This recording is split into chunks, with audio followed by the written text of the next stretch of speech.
My name is Lexis Castor, and this is RNAi versus CRISPR. With the goal of either reducing or eliminating a specific protein, RNA interference and CRISPR are the two best methods. On one hand, there's RNA interference via different RNA molecules to either inhibit translation or degrade mRNA, both with the end result of decreasing gene expression.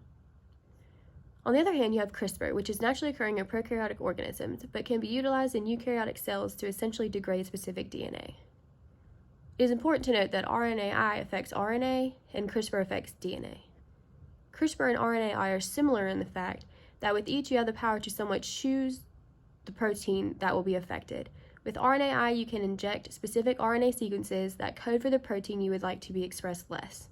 With CRISPR, you can pick the exact DNA sequence to cut via Cas9 and replace it with previously composed DNA sequence to produce the desired effect.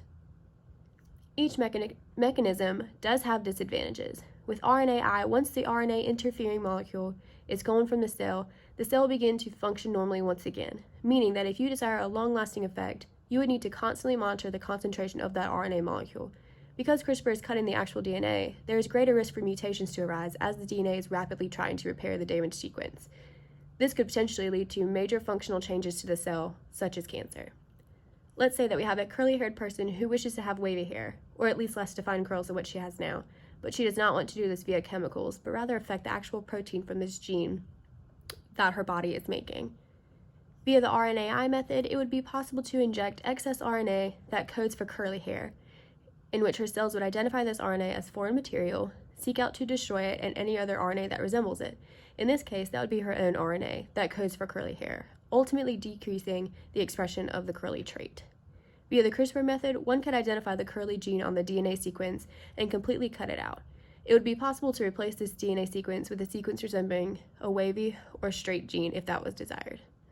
After weighing the effects of each mechanism, the best option appears to be RNA interference. If one day the girl decides to return to her natural curliness, simply removing the RNA molecule from the cells would restore her natural expression of this gene. Whereas if CRISPR was used, the DNA would be altered permanently and could possibly mutate further into undesired outcomes, such as hair thinness. Although she would have to maintain the levels of the RNA molecule in her cells, the long-term advantages of RNAi outweigh the one-time convenience of CRISPR.